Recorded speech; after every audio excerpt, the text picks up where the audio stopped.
Assalamualaikum warahmatullahi wabarakatuh.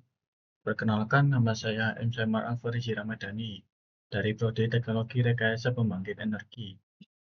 Di sini saya akan memenuhi tugas video dari mata kuliah Probabilitas dan Statistik, yaitu mempresentasikan materi logika di balik angka. Jadi hari ini kita akan bahas 8 topik utama, mulai dari dilema ketidakpastian energi, 4 pilar logika statistika, analisis noise versus signal, korelasi dan kausalitas teknik, simulasi Monte Carlo, deep dive atau distribusi normal, praktik hitung Z-score, masa depan smart grid dan AI.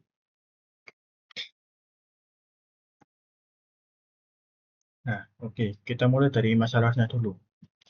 Energi terbarukan seperti surya dan angin itu punya satu kelemahan besar. Yang pertama, intermitensi, atau kalau dalam bahasa sehari-hari itu tidak stabil. Nah, panel surya bergantung pada sinar matahari, turbin angin bergantung pada angin.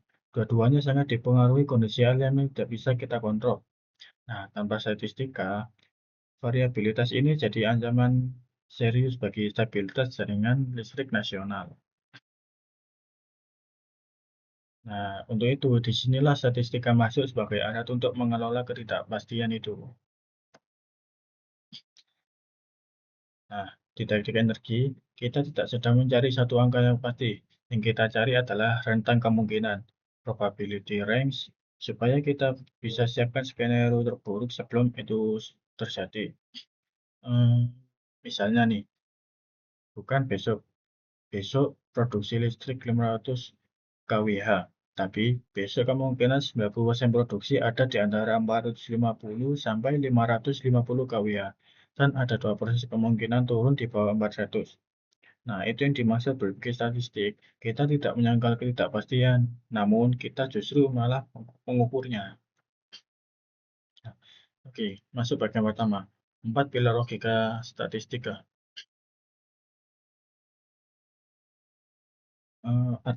Variasi itu keniscayaan, artinya data energi tidak pernah statis. Fluktuasi tekanan dan arus itu bukan tanda ada yang rusak. Rusak itu memang wajar. Nah, perubahan pola pikir yang penting di sini adalah jangan anggap variasi sebagai error. Engineer yang baik melihatnya sebagai distribusi data yang bisa diprediksi sebarannya. Kalau kita sudah tahu distribusinya, kita bisa desain sistem terhadap variasi tersebut. Kalau kita anggap itu error, kita malah panik tiap kali data berfluktuasi. 2. Noise versus signal. Noise itu gangguan jangka pendek yang acak. Contohnya, awan yang lewat sekejap di atas panel surya, produksi turun sebentar, lalu naik lagi. Itu bukan masalah, itu namanya noise. Lanjut ke signal. Itu tren data yang menyebutkan performa sistem sebenarnya. Misalnya nih, efisiensi panel yang terus-menerus selama sebulan terakhir. Nah, itu artinya signal yang harus direspon. Kalau kita salah baca noise di kita signal, kita bisa salah ambil keputusan. Kita ganti komponen yang masih baik atau malah tidak ganti yang sudah rusak. Nah, ini visualisasinya. Garis abu-abu yang naik turun itu adalah noise, fluktuasi acak dari data mentah. Garis tel yang halus dan terus naik itu adalah sinyal. Dan produksi sesungguhnya setelah data dibersihkan. Proses membersihkan data dari noise itu disebut data smoothing. Dengan teknik ini, kita bisa melihat apakah sistem masih sehat atau sudah ada penurunan performa yang perlu ditangani. Nah, yang ketiga adalah yang paling sering bikin orang salah, korelasi versus kasualitas. Contoh nyata dari panel surya, saat suhu matahari naik, produksi listrik panel sering terlihat ikut naik. Kelihatan ada hubungannya, tapi apakah panasnya yang menyebabkan listrik naik? Ternyata tidak. Yang menyebabkan listrik naik adalah iradiasi cahaya, bukan panas. Bahkan panas itu justru menurunkan efisiensi panel. Nah, keduanya memang berkorelasi karena sama-sama muncul saat siang cerah, tapi penyebabnya berbeda. Kalau kita salah hubungkan variabelnya, desain sistem pendingin panel bisa berantakan. Nah, lanjut yang keempat, hukum pilar bilangan besar. Intinya, semakin banyak data yang kita kumpulkan, estimasi kita semakin mendekati kenyataan. Contohnya, kalau kita punya data cuaca cuma 3 bulan, estimasi produk energi tahunan kita bisa meleset jauh. Tapi kalau punya data 20 tahun, kita bisa prediksi rata-rata harian dengan sangat presisi. Itulah kenapa studi kelayakan energi terbarukan butuh data yang banyak dan angka panjang. Bukan karena ribet, tapi memang itulah cara kerja hukum bilangan besar. Lanjut, bagian kedua. Simulasi Monte Carlo. Apa sih Monte Carlo itu? Ini adalah teknik simulasi komputer yang cara kerjanya mengandalkan pengambilan sampel acak berulang kali. Idenya begini, daripada kita menebak satu angka produksi untuk besok, kita justru mensimulasikan ribuan skenario cuaca yang berbeda-beda, lalu melihat apakah yang paling sering terjadi dan apa yang paling ekstrim. Hasilnya bukan satu angka, tapi sebuah distribusi probabilitas, lengkap dengan kemungkinan skenario terburuknya. Di dunia energi ini sangat berguna karena cuaca tidak bisa diprediksi pasti, tapi polanya bisa dimodelkan secara statistik. Nah, Monte Carlo dibagi di 3 area utama dalam sektor energi. Yang pertama, kebutuhan baterai untuk menghitung kapasitas optimal agar grid tidak mati saat mendung berhari-hari. Yang kedua, risiko finansial, mensimulasikan fluktuasi harga energi terhadap proyek. Ketiga, stabilitas grid, memprediksi lonjakan beban listrik di jam-jam sibuk. Dalam simulasi Monte Carlo ada 3 kunci sangat jadi target sistem energi yang handal.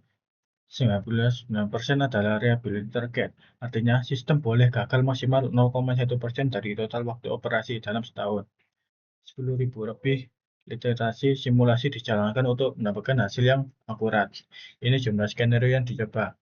Dan margin of error yang kita toleransi adalah kurang dari 5%. Kalau lebih dari itu, kita perlu lebih banyak data atau iterasi.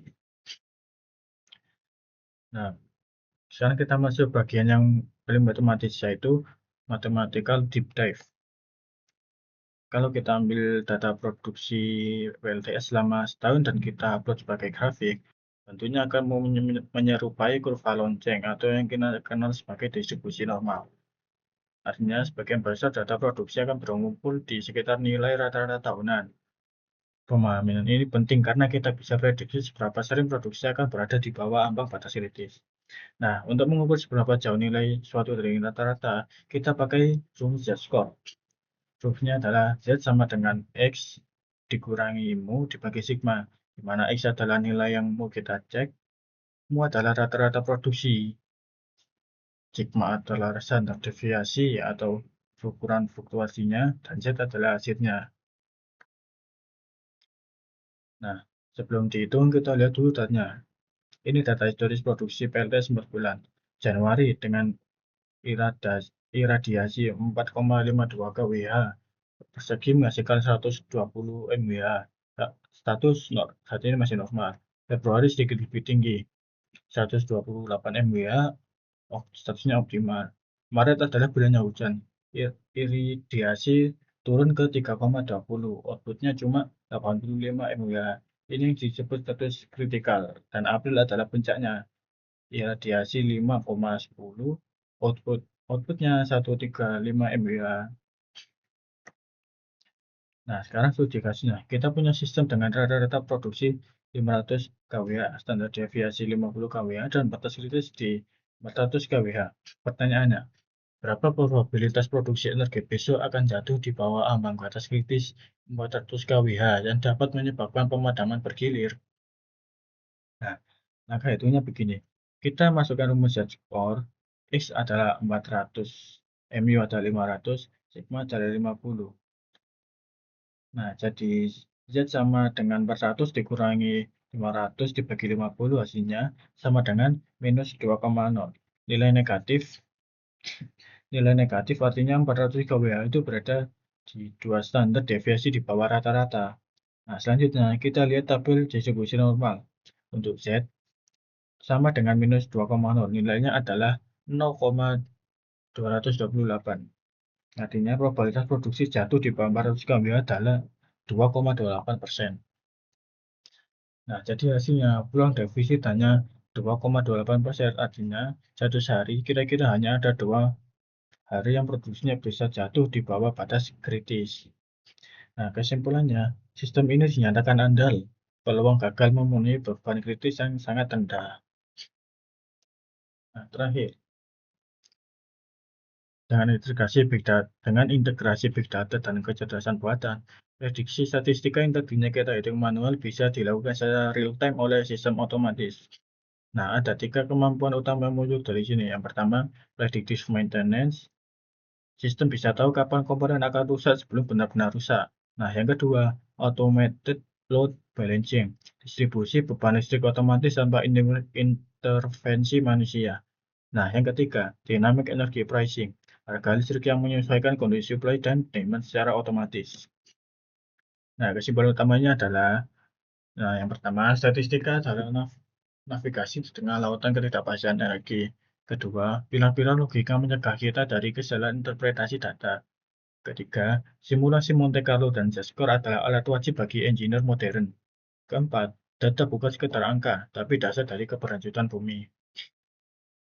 Oke, sekian dari saya. Kalau ada yang mau ditanyakan atau didiskusikan, silakan tanya saja di kolom komentar di bawah ini. Sekian presentasi dari saya. Terima kasih. Wassalamualaikum warahmatullahi wabarakatuh.